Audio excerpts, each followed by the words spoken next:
Iranian जहाजों ने भारतीय जहाजों पर गोलीबारी की, जहाजों को लौटना पड़ा। कुछ और सुर्खियां भी हैं कि फ्रांसीसी और क्या बोलते हैं यूरोप के भी कुछ जहाजों के साथ ऐसा ही आईआरजीसी ने उन्हें लौटवा दिया।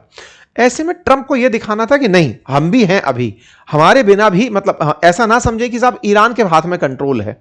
तो उन्होंने क्या किया कि एक ईरानी जहाज को जो आ रहा था ओमान की तरफ निकल करके, उस जहाज को 6 घंटे तक पहले वार्न किया, वीडियो जारी किया यूएस के सेंटकॉम ने कि हमारे अब्राहम लिंकन जो है उस जहाज की तरफ से इस जहाज को पहले सूचित किया गया और हमने उस जहाज को जो 2 मिलियन बैरल से ऊपर का सामान लेकर, तेल लेकर जा रहा था, उसे हमने कंट्रोल कर लिया। इसका नाम तोश्का बताया गया और तोश्का नाम के जहाज को, जो कि 17 नॉट की दूरी पर था, उसे इन्होंने अपनी तरफ से कब्जा कर लिया।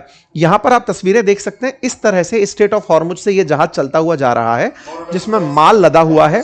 ये अमेरिकी डेस्ट्रॉयर है, ये जो बोट आप देख रहे हैं ये अमेरिकी डेस्ट्रॉयर है जो धमकी देते हुए इसको रुकवाने की कह रहा है और ये जहाज लगातार चले जा रहा है। अमेरिकी धमका रहे हैं, वो चले जा रहा है।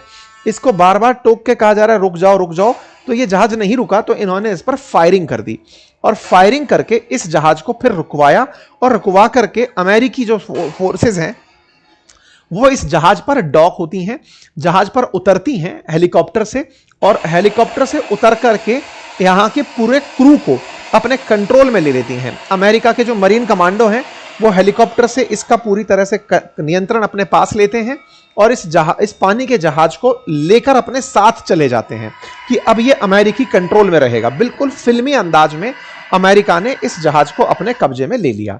इस बात की सूचना ट्रंप ने फिर आकर के ट्वीट पर दी, अपने ट्रुथ पर दी आकर के, और कहा कि हमने एक तोश्का नाम का जहाज जो कि 900 फीट लंबा था, जिसमें बहुत सारा सामान था, जो कि एक एयरक्राफ्ट करियर जितना बड़ा था, हमने उसे पकड़ लिया है और द इरानियन क्रू इरानियन लोगों ने हमारा सुनने से इनकार किया था।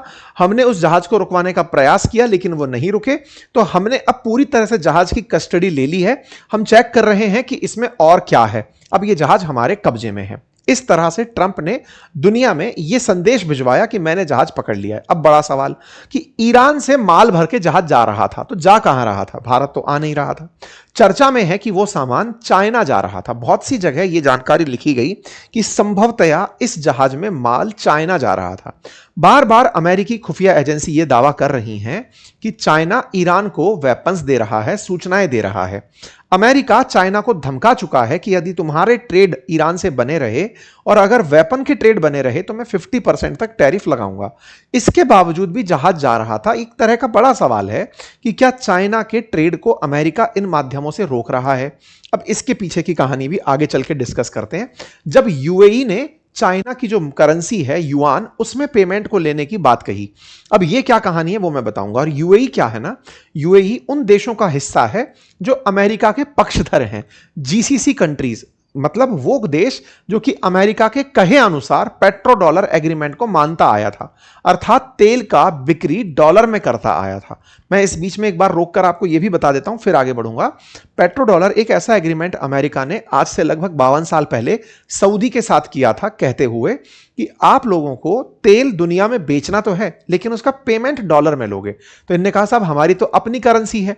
बोले कैसी भी करेंसी हो, आप डॉलर में ही पेमेंट लोगे और जब आपके पास डॉलर इकट्ठे हो जाएंगे तो हम आपको माल सप्लाई कर देंगे उस डॉलर की।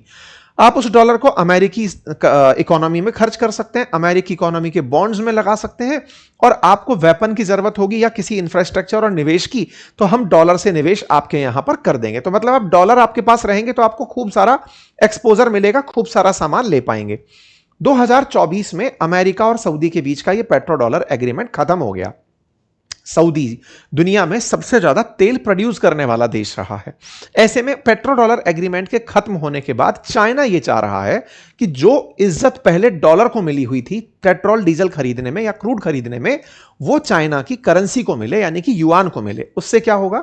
उससे यह होगा कि युआन जब इकट्ठा होता चला जाएगा सऊदी के पास, वो दुनिया से डिमांड करने लगेगा कि युआन में पेमेंट करो, तो फिर युआन की भी वो इज्जत होने लगेगी जो डॉलर की है।